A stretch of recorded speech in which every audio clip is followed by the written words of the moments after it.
Welcome to the Kenobi podcast. I am your host. I'm Chris Kenobi, and today we're going to go deep.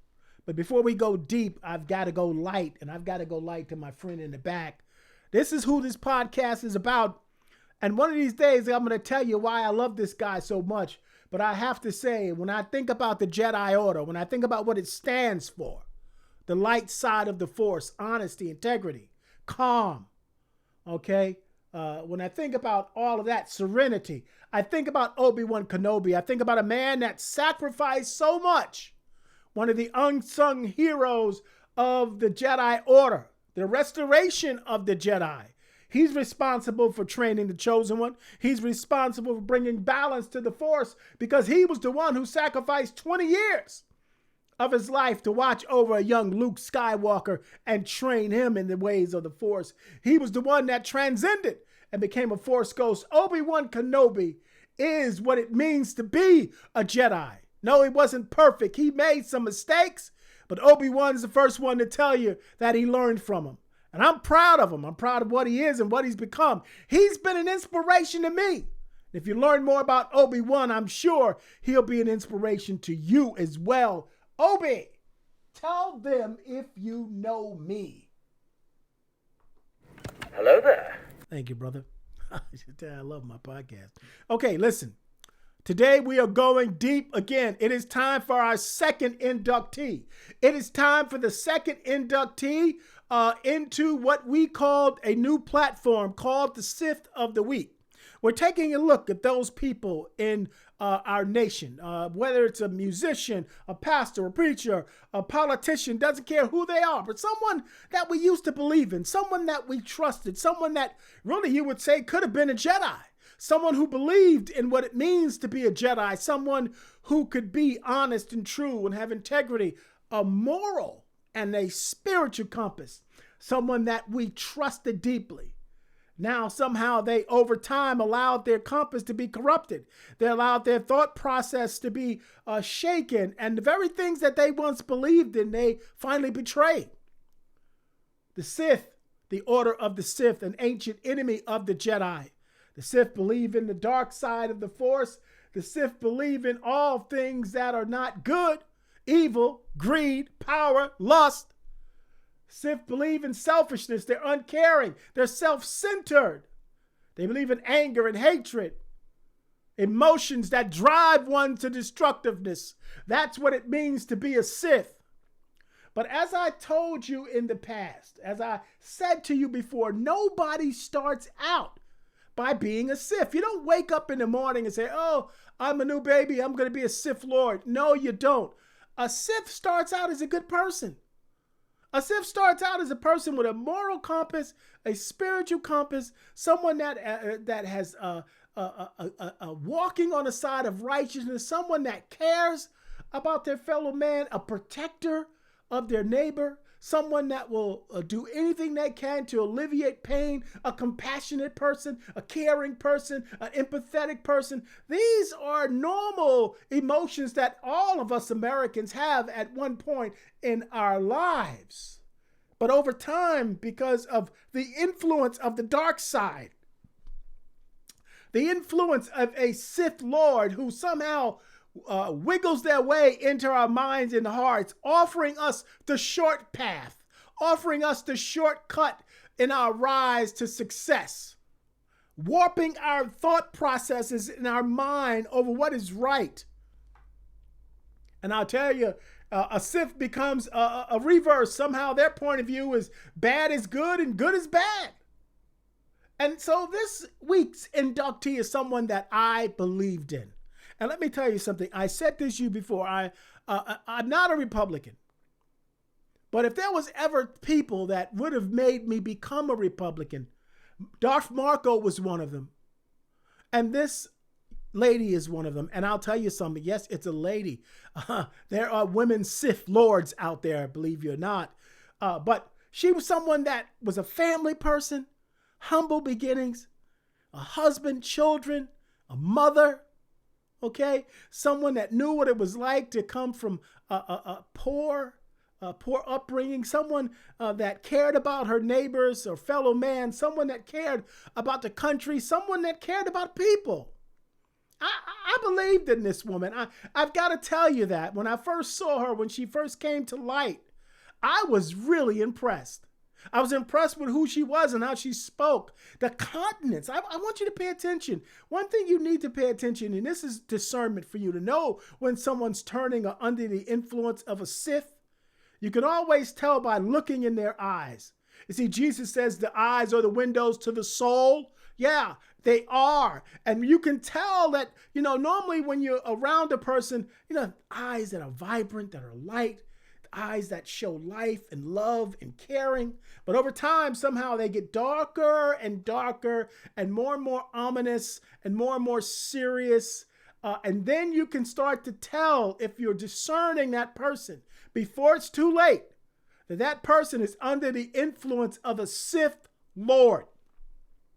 And this is a person that I believed in. I want to introduce her to you. This is Joni Ernst, and she is from the great state of Iowa. Joni Ernst is an Iowa senator that's been in the Senate now for a couple of terms. She was sent there by the Iowans, and she is a former military. I think she's a lieutenant colonel in the Iowa National Guard, I believe. She's a mother, someone from humble beginnings. She says that Jesus Christ is her Lord and Savior. So therefore, I'm going to say that this woman has a spiritual compass, and this is a caring woman. Now, her rise to fame, when she came on the political scene, she had just got elected somehow, and Barack Obama was president at the time, and he had did the State of the Union. And as you know, whether it be a Republican president or Democratic president, the other side, the other party's side, then picked someone to do the rebuttal. And Joni was picked to do the rebuttal for Barack Obama's State of the Union. And I have to say this to you. I was impressed with this woman. I was impressed. And I want we're going to look at the whole thing because it is the foundation. It is the foundation of which I want you to draw from in your understanding of how people change from being a person that you can respect, a person you can look up to, a person that you can care about, someone that you can trust, someone you can turn your back on, someone that you can vote for into a Sith. So let us now watch her rise to power, her rise to fame in the Republican Party. And I want you to pay attention to what she has to say. Please take notes because all these are pertinent for today, for what we're dealing with today. Good evening. I'm Joni Ernst. As a mother, a soldier, and a newly elected senator from the great state of Iowa, I am proud to speak with you tonight. A few moments ago, we heard the president lay out his vision for the year to come. Even if we may not always agree, it's important to hear different points of view in this great country. We appreciate the president sharing his. Tonight, though, rather than respond to a speech, I'd like to talk about your priorities. I'd like to have a conversation about the new Republican Congress you just elected and how we plan to make Washington focus on your concerns again. We heard the message you sent in November, loud and clear, and now we're getting to work to change the direction Washington has been taking our country. The new Republican Congress also understands how difficult these past 6 years have been. Yes. For many of us, the sting of the economy and the frustration with Washington's dysfunction weren't things we had to read about. We felt them every day. We felt them in Red Oak, the little town in southwestern Iowa where I grew up and am still proud to call home today. As a young girl, I plowed the fields of our family farm. I worked construction with my dad. To save for college, I worked the morning biscuit line at Hardee's. We were raised to live simply, not to waste. It was a lesson my mother taught me every rainy morning. You see, growing up, I had only one good pair of shoes. So on rainy school days, My mom would slip plastic bread bags over them to keep them dry. But I was never embarrassed because the school bus would be filled with rows and rows of young Iowans with bread bags slipped over their feet. Wow. Our parents may not have had much, but they worked hard for what they did have. These days, though, many families feel like they're working harder and harder with less and less to show for it, not just in Red Oak, but across the country. We see our neighbors agonize over stagnant wages and lost jobs. We see the hurt caused by canceled healthcare plans and higher monthly insurance bills. We see too many moms and dads put their own dreams on hold while growing more fearful about the kind of future they'll be able to leave to their children. Americans have been hurting, but when we demanded solutions too often, Washington responded with the same stale mindset that led to failed policies like Obamacare. It's a mindset that gave us political talking points, not serious solutions. Yeah. That's why the new Republican majority you elected started by reforming Congress to make it function again. And now we're working hard to pass the kind of serious job creation ideas you deserve. One you've probably heard about is the Keystone Jobs Bill. President Obama has been delaying this bipartisan infrastructure project for years, even though many members of his party, unions, and a strong majority of Americans support it. The president's own State Department has said Keystone's construction could support thousands of jobs and pump billions into our economy, and do it with minimal environmental impact. We worked with Democrats to pass this bill through the House. We're doing the same now in the Senate. President Obama will soon have a decision to make. Will he sign the bill or block good American jobs? There's a lot we can achieve if we work together. Let's tear down trade barriers in places like Europe and the Pacific. Let's sell more of what we make and grow in America over there so we can boost manufacturing wages and jobs right here at home. Let's simplify America's outdated and loophole-ridden tax code.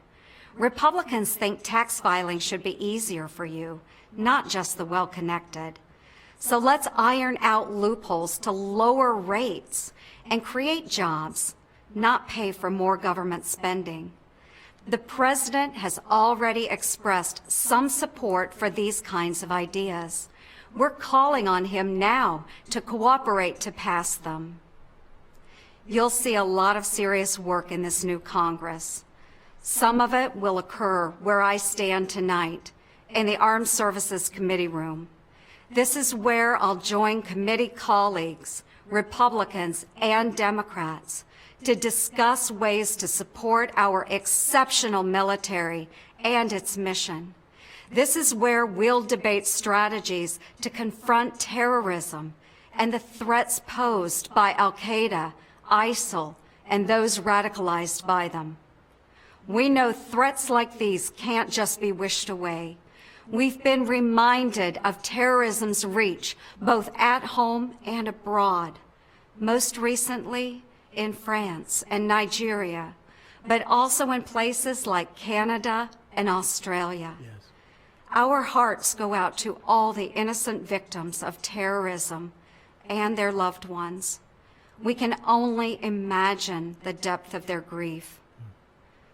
For 2 decades, I've proudly worn our nation's uniform, today as a lieutenant colonel in the Iowa Army National Guard. While deployed overseas with some of America's finest men and women, I've seen just how dangerous these kinds of threats can be. The forces of violence and oppression don't care about the innocent.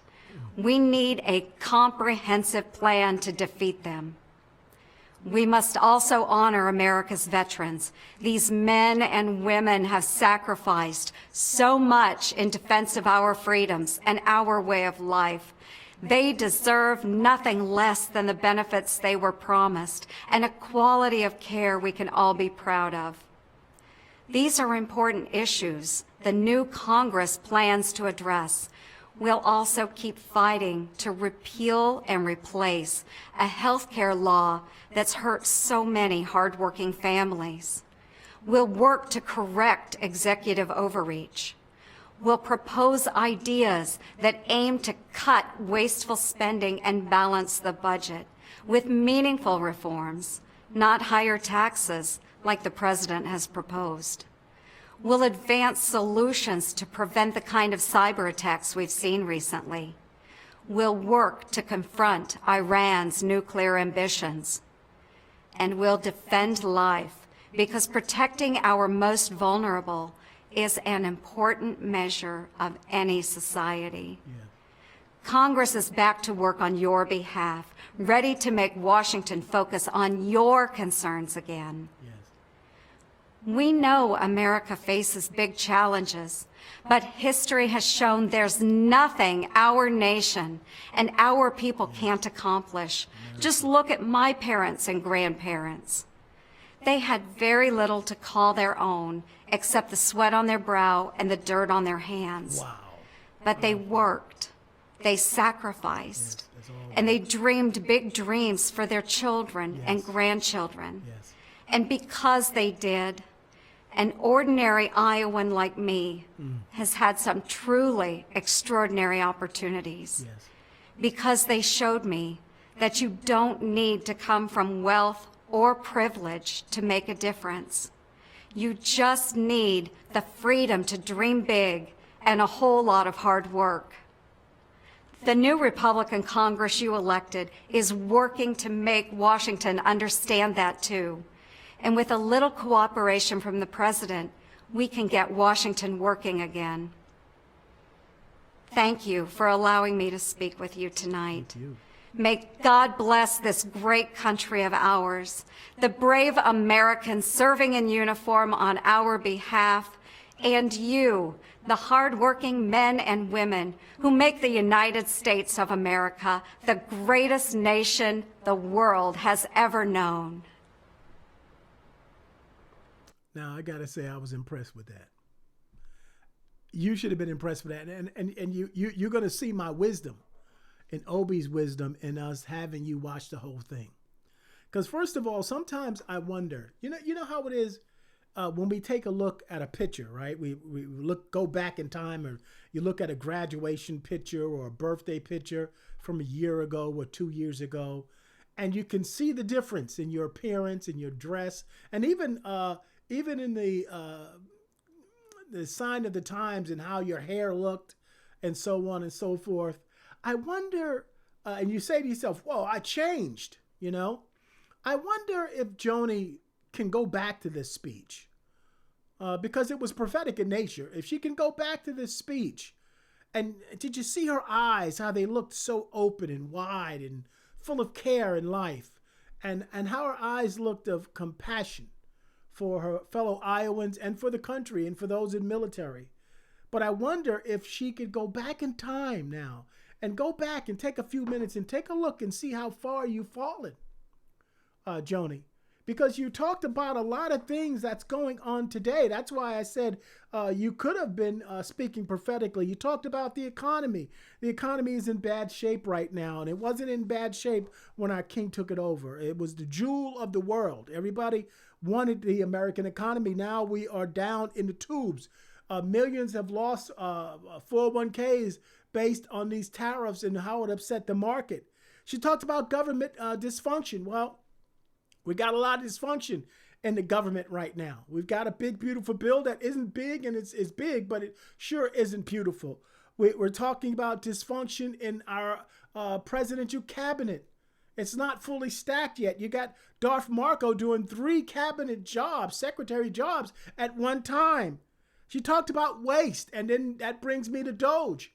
She talked about government waste and how her family didn't waste and the humble beginnings of her putting on that bread. Now, I want to stop right there and talk about that, because when I was growing up, the number one bread was Hostess. Okay, they didn't have all these different brands of bread that you see in the supermarket now, and it was a long loaf. So it can certainly, I can see in my imagination that covering a pair of shoes. Now, my mom is in heaven right now, and I would certainly like to ask you one day, why didn't you think of that? Because that would have certainly served me and my siblings some wet socks and some holy shoes that we had to wear back in the day. But I digress on that, Mama. But I'm going to say, looking at this, she talked about the trade problems that were going on back then. But look at us right now with trade and tariffs. And look how her Iowans are doing right now. They're in a lot of trouble. She talked about forces of violence and oppression, executive overreach, when we have a president right now that's doing executive order. He's governing by fiat. And that's what's happening right now. She talked about government spending when this new big, beautiful bill is going to add $4 trillion to our national debt.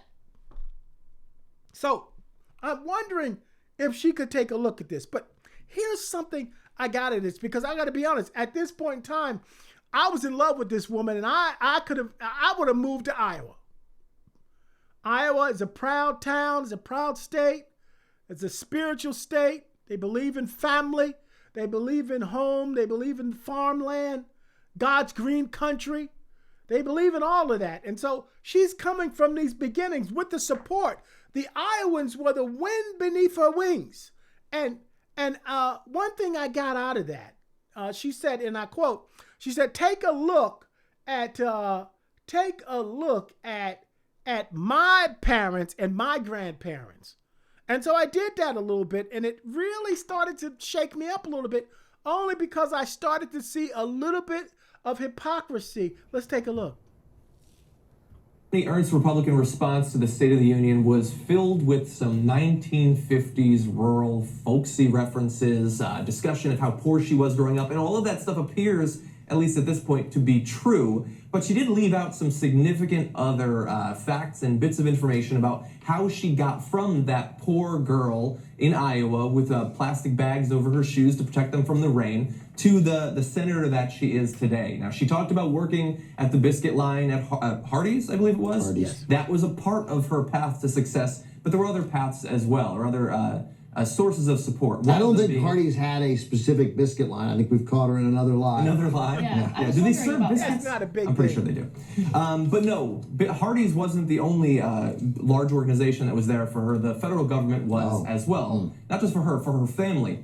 Farm subsidy records indicate that the freshman senator's father, Richard Culver, has received almost $40,000 in commodity subsidies and conservation payments. Ernst's uncle, Dallas Culver, has reportedly received $250,000 in federal corn subsidies and $117,000 in additional aid. And her paternal grandfather, Harold Culver, got an additional $57,000 in aid between 1995 and 2001. She said, now, look at this is especially important to note the great assistance that her family, a family of farmers, received from the federal government, as so many farmers do, when you understand that she is not in favor of continuing those subsidies. Philosophically. Radio Iowa reported last May that Ernst said she philosophically opposed federal farm subsidies during a GOP primary debate. However, she added she would continue to support them if elected. She went on to say, reality is that with the subsidies, unless we're eliminating all of them across the board at the same time for every sector out there, then I'll go ahead and support those subsidies. But still opposed to them, despite the fact that they massively helped out her family as she was up and coming. How did she? I gotta say, that was what really was a eyebrow raiser to me. The fact of the matter is that she did say, take a look at my parents and grandparents, and we come to find out that they received government subsidies because they had farms that needed support, but yet and still, she's basically saying, I don't want to support that anymore. I have now risen to prominence. As she talked about privilege. She's now risen to privilege, but she's saying, hey, listen, I know there's some of you back there that still need this aid. She left the back door open saying, unless they're cut across the board, she'll continue to support them. But she left the door open that she didn't want to support him. She blatantly said she didn't want to support him and said that there's a possibility that she may not support him in the future. Now, to me, that was an eye-opener, okay? Now, again, I'm not going to jump on her for growing up in a farm, and I'm not going to jump on her for her family getting money from the government, okay? But I did see a little hypocrisy. Money from the government is money from the government. I don't care if you're getting food stamps or money for corn. I don't care if you're getting farming subsidies or money for food stamps. If you're getting money from the government, you're getting an entitlement. So her family got entitlements. Let's be clear, crystal. And so I was okay with that. Humble beginnings. I respect this woman. I identified with her. I had one pair of shoes. They had holes in them. And mine got wet. I wish my mother would have thought of what your mother thought about, but that was okay. So I kind of put that aside. And then I saw a change. That's the beginning of how it starts when you start to be influenced by the dark side. You raise up to prominence. Everybody knows her now. She's understated. 20 million people are watching her give this rebuttal. Okay? And so now all eyes are on Joni Ernst. And then what happens after that? Well, here's what happened after that. So she continued to do that. Obama went down at some point, and then President Trump came up in 2000. He came back up as number 45. Now, in 45, when he was then candidate Trump, a lot of stuff came up. A lot of stuff came up in his past. You remember that Access Hollywood tape where he said, you know what? I can go and grab anybody you want. I can grab them by the pee. And you know what? They let you. Okay? His words coming out of his mouth. Now, to me, a woman, and this is where I really don't understand women, because women, you know, if somebody would have said something like that, they can grab your daughters or your granddaughters or your nieces, whatever, just like that, and just violate them like that.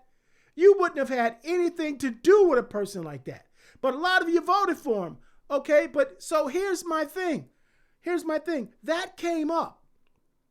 And then there were some 25 women that came forward and said that then candidate Trump somehow violated me in a sexual nature somehow, either by groping or grabbing or walking in when I was changing, doing this or doing that. 25 women came forward.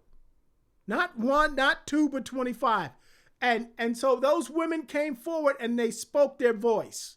And then there was this woman named E. Jean Carroll. E. Jean Carroll said, listen, then candidate Trump assaulted me when I was in a store changing my clothes in the booth.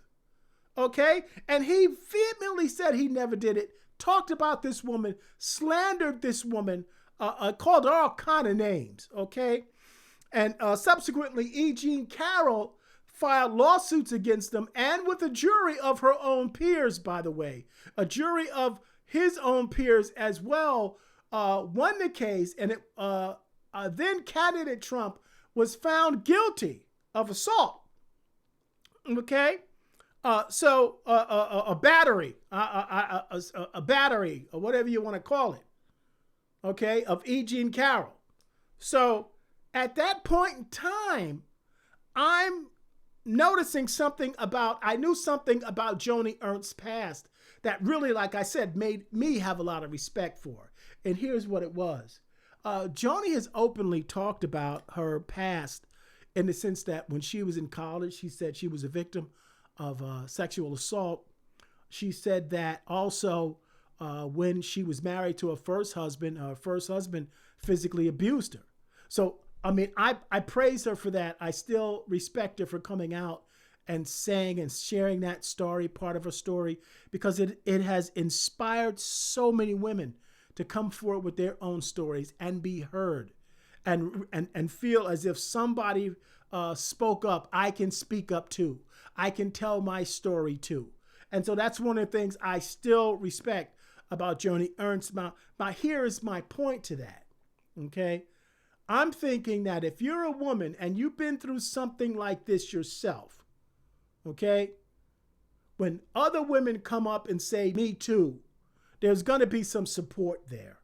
There's going to be some open arms there. There's going to be some listening there, that when somebody come and say that I was physically abused by a man, there should be some support there. There should be some a love there, an openness there, saying, I've got your back. I'm going to lock horns with you, especially from someone that traveled that journey, knowing that inner pain, knowing that embarrassment, knowing that shame, knowing the courage it took to just step forward. But I'll tell you something she said about E. Jean Carroll.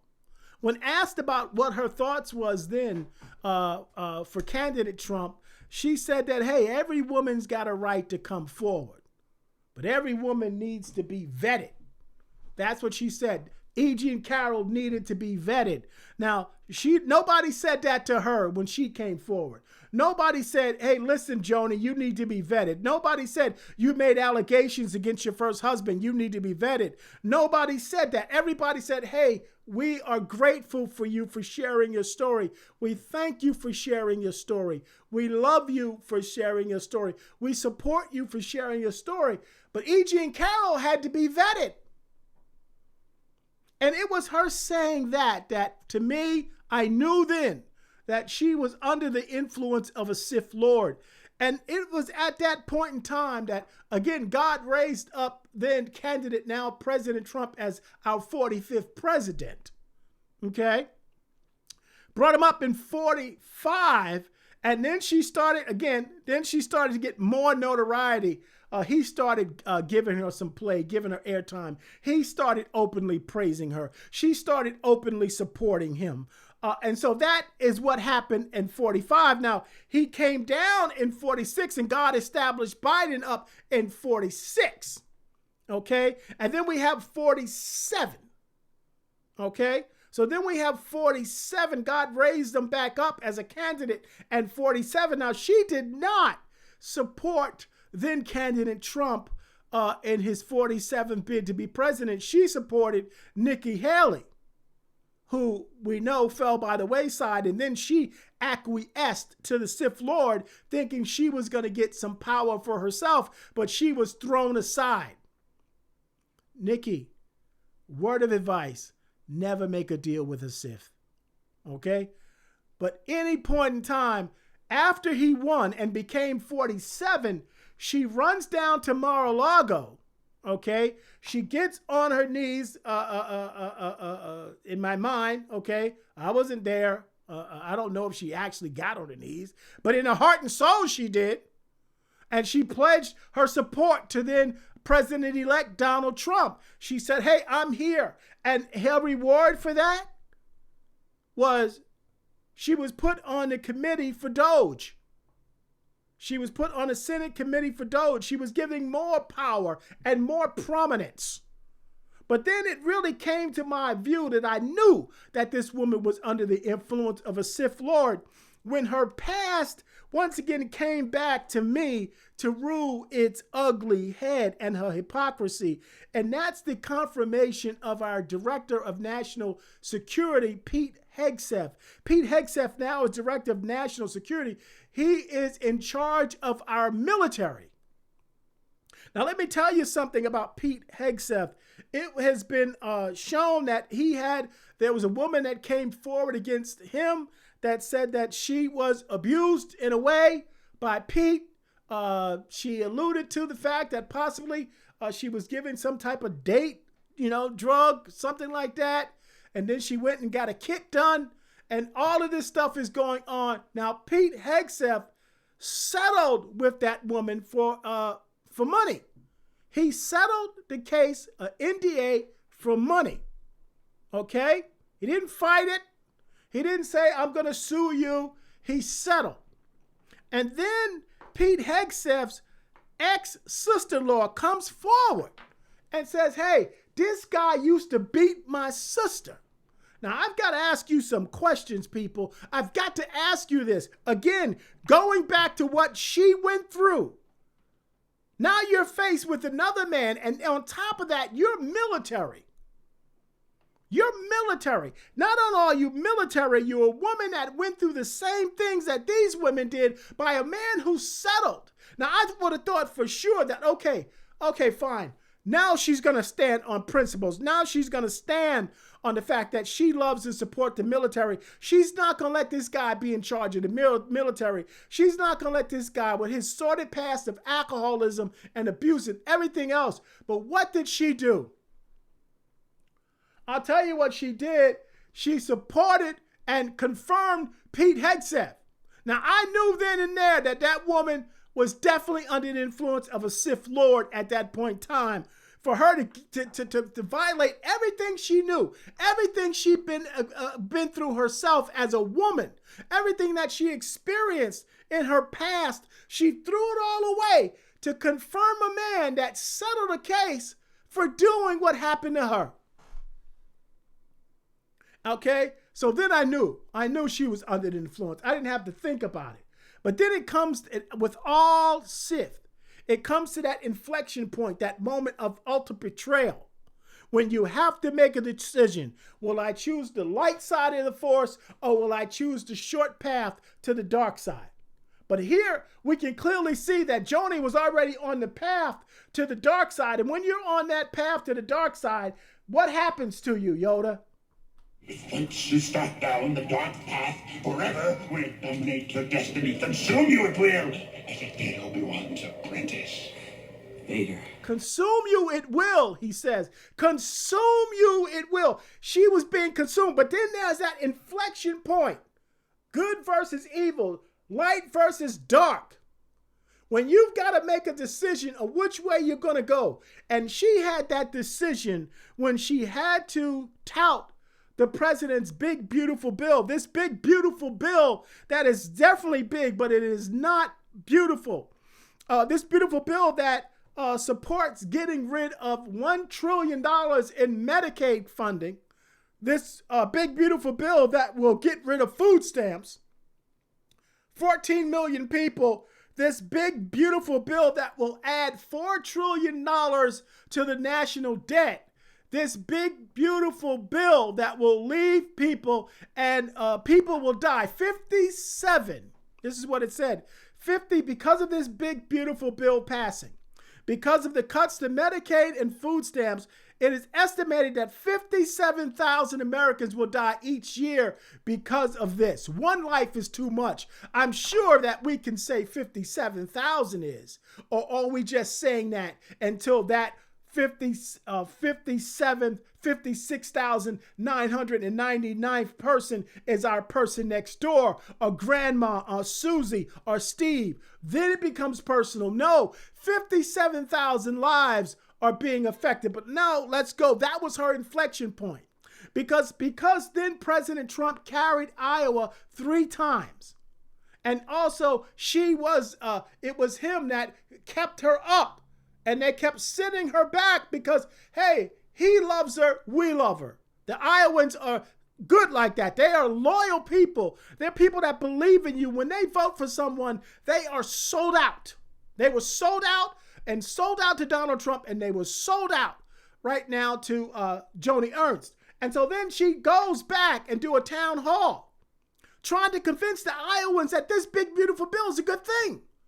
Now, those Iowans wasn't having it because, you see, they were already asking her not to support this bill. Don't do this to us. We're already hurting. And they are hurting because, number one, the farmers are having a hard time with corn, with soybeans. They're having a hard time getting fertilizer, all because of the tariffs, because of Canada, Mexico, and Europe. All because of those tariffs, they're having a hard financial time. And then on top of that, you're talking about you don't want to give me subsidies that your family used to get. So on top of that, you're going to tell me I'm hurting, and then you're going to tell me you're going to cut 600,000 in the red state of Iowa, by the way, are on Medicaid. 300,000 approximately Iowans in the red state are on food stamps in the red state. So they weren't having this. But she went back and she tried to sell this bill. Now, this was her inflection point. She either could have said, you know what, I've got to stop this right here. I've got to back up. I got to get back to the light. I've got to support my constituents. Or she gave in fully to the dark side, and she gave in fully to the order of the Lord of the Sith. The Lord of the Sith told her to go back and deal with this. And so she did. Now, this was her inflection point, and I want you to watch this. But here I want you to see it not as just anybody. I want you to see it as someone from the great state of Iowa. I want you to see this from an Iowan's perspective, because when those people vote with their heart. Those people vote with their Bibles. Those people vote and they believe in their heart and mind and soul that they sent you there and they can trust you. And when you betray them, it's such a feeling of hurt that it's almost a feeling of disbelief and shock. So I want you to see this inflection point when she fully gave herself over to the Dark Lord of the Sith. He's been good about it. In 4 months, he's made it. When we're talking about the corrections in this reconciliation bill, again, it's corrections of overpayments and people that have not been eligible for these programs by law as it is currently written. So when you are arguing about illegals that are receiving Medicaid benefits, 1.4 million, 1.4, they're not eligible, so they will be coming off. So people are not, well, we all are going to die. So, for heaven's sakes, folks, okay, no. Now, I want you to stop, please stop. Because you saw that inflection point. When was the moment she gave herself over? People, we're all gonna die. And she just didn't say we're all gonna die. She said it with one of the most sly, slick smiles. That's one of the most sarcastic, uncaring things a person can say when they say it, like, I don't care. So people are gonna die. You're gonna die too. She didn't care. You saw the look in her eyes, and by the way, you saw how dark her eyes had gotten from that State of the Union to then. You saw how different her demeanor and her features change. That's a degradation of the dark side. The dark side degrades the body. The dark side takes life out of the body. It expenses you quicker because you're now dealing with dark forces penetrating your mind and heart and body. She looks different from that State of the Union. But more important than that, that inflection point, she could have stopped and said, you know what, you're right. I'm going to support you. I know you trust me. I have to do this for you. I'm going to fight this big, beautiful bill. No, what she said to 600,000 Iowans in the red state of Iowa that are on Medicaid was, people are going to die. We're all going to die. To the 270,000 people that are in the great state of Iowa that are getting food stamps, people are going to die.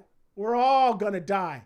She had at that point turned herself over to the Sith. She's now a Sith Apprentice. You want more proof? I'm going to give it to you. But first, I want you to look at the level of betrayal. I want to say this to the Iowans. I'm sorry. I know you're hurt. I know you feel betrayed. I know that you feel like that somebody ripped your heart out. I know some of you probably in that room that day were some people that were on the very bus with her with those bags of bread over your shoes with her. Sat right next to her on the bus and played with her and shared lunch probably. Helped work the farms together. I know how you feel. You trusted her. You trusted that she believed in what you believed, and you trusted that she thought the same way you did, and that if there's one person you can send there that would care about what you cared about, it was Joni Ernst. And so I want to apologize and tell you I'm sorry you feel the way you feel. And I'm going to demonstrate it by helping my viewers see a point of it. Here's a point that I don't want to talk about because I know he's not going to want me to share this. But there was a moment when Obi-Wan, when Anakin Skywalker became Darth Vader, and he was instructed by Darth Sidious, the Sith Lord, to go back to the Jedi Temple and totally annihilate and sack the Jedi Temple. Anakin Skywalker went back to the Jedi Temple, a place where he was raised, a place where he was nurtured and protected and cared for and trained in the light side of the Force. He went back to that temple with a legion of clone troopers, and Anakin Skywalker killed his former teachers. He killed the priest and the guards of the Jedi Temple, and worse than that, Anakin Skywalker himself killed younglings, young children ages 5 to 12 who were growing up in the Jedi Order. Anakin Skywalker looked in the eyes of these kids and used his lightsaber and slashed them up. He had totally given himself over. What's the parallel here? She was sent back to Iowa. She was sent back to her Jedi Order. She was sent back to go with the people that she was on the school bus with, people she went to church with, people she ate next to at picnics on the farm, people that she shared her life with in that little small county she talked about. And she sacked it. And she looked at them and she said, 600,000 of you. And they said, we're going to die. And she says, we're all going to die. And she said, our children on food stamps that we need, we're already starving. We can't make money on the farms. We can't do it. People are going to die. She says, well, we're all going to die. She went back to her Jedi temple and she sacked it. And here's Obi-Wan's. I want to show you how he looked, because this is the empathy and the feeling that I take when I think about the great people of Iowa. Wait, Master. There is something I must know. You shouldn't have went there. If into the security recordings you go, only pain will you find. You shouldn't have went there. I must know the truth, Master. Yep. There's your truth, Obi-Wan. Anakin killing him. Look at his face. It can't be. And that will, my new apprentice. Now, Lord Vader, go and bring peace to the Empire. I can't watch anymore. That's how those people felt. The horror on Obi-Wan's face, I'm sorry, pal. The horror on his face. The look of utter shock and awe that this is not the person you knew. This is not my brother Anakin. This is not my sister Joni. This is not Joni who I was on the school bus with. This is not Anakin with all the adventures we had together. This is not Joni. I saw her get married. I know her kids. This is not Joni. I know her father and her grandfather. I worked on her grandfather's farm. This is not Joni. I can't believe it. I can't believe it. I can't watch anymore. Iowans, I'm sorry. From my heart to Iowa, I am sorry. You've been betrayed. You've been betrayed by Joni Ernst. You've been betrayed by a Sith. She's under the influence of the Sith Lord.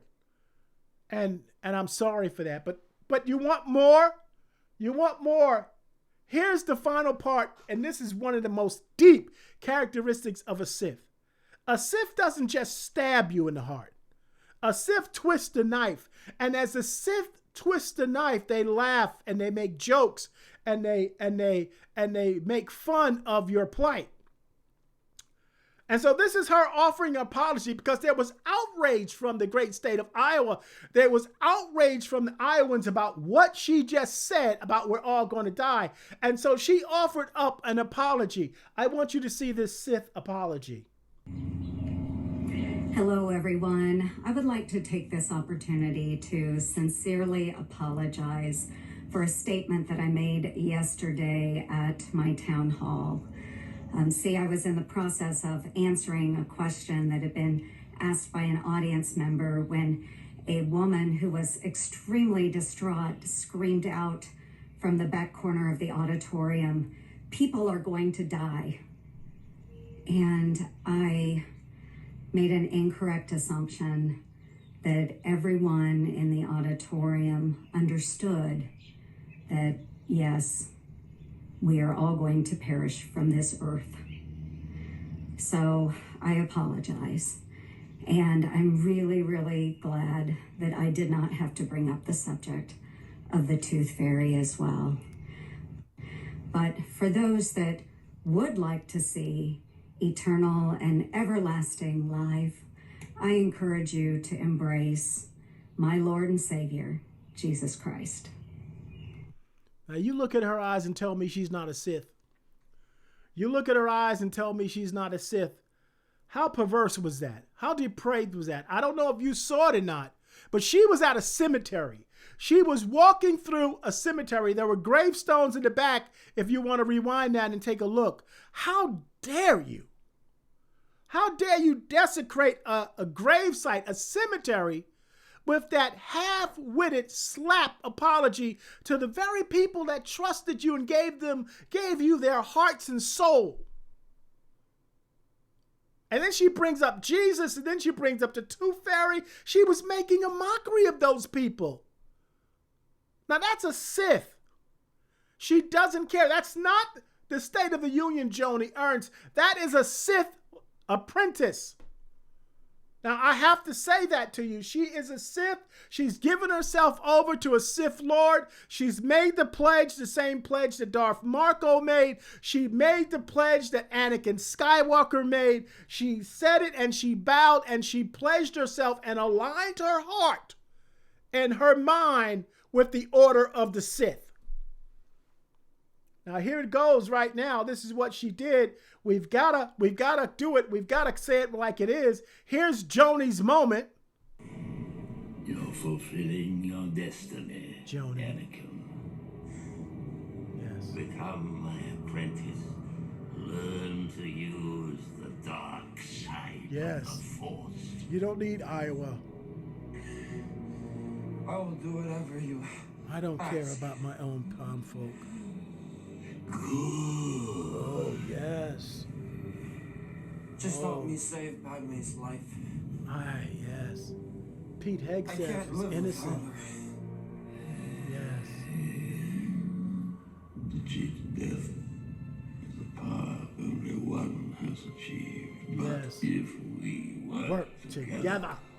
I know we could discover. Look how she acquiesced. That's Joni.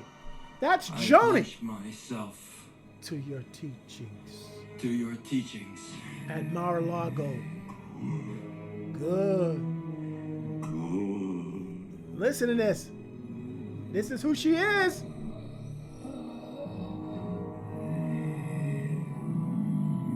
The Force is strong with you. A powerful Sith you will become.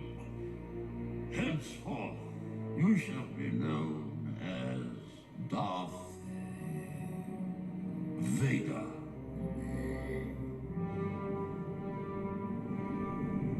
Thank you, my master. That's who she is, guys. And it's time. I'm sorry for anyone that doesn't like it. We have to call it like it is in the Kenobi podcast. Because you know what we know about Sith? Sith Lords are our specialty. They're our speciality. We know him because his best friend became one. Because the Jedi Order was destroyed by one. Because a little slave boy named Anakin Skywalker, who had a dream of becoming a Jedi Knight, became one only to destroy the very order that he pledged himself to. And so now, Joni Ernst, you will no longer be called by that name.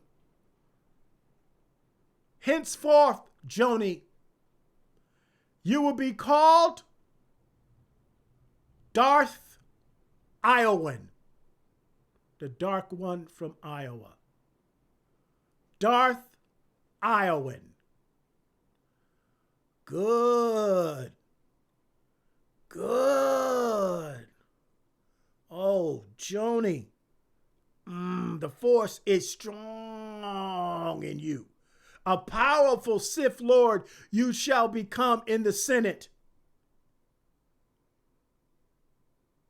Now go and bring peace and order to our galaxy. That's who she is, people. She's a Sith Lord. Call it like you want to call it.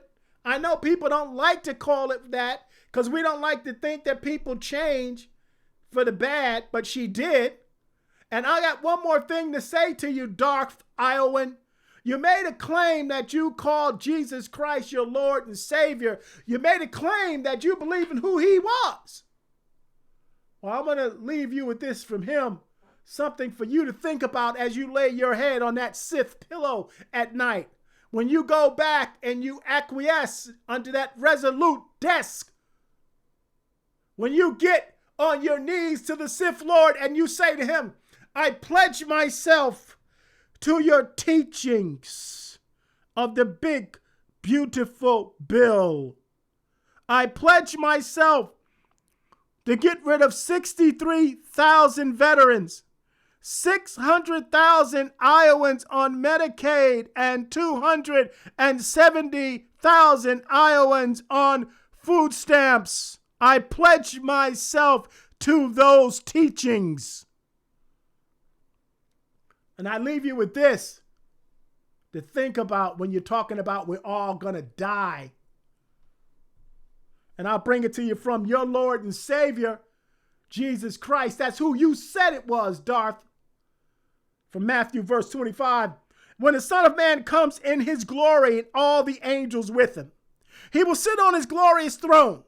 And all the nations will be gathered before him, and he will separate the people one from another as a shepherd separates the sheep from the goats. He will put the sheep on his right and the goats on his left.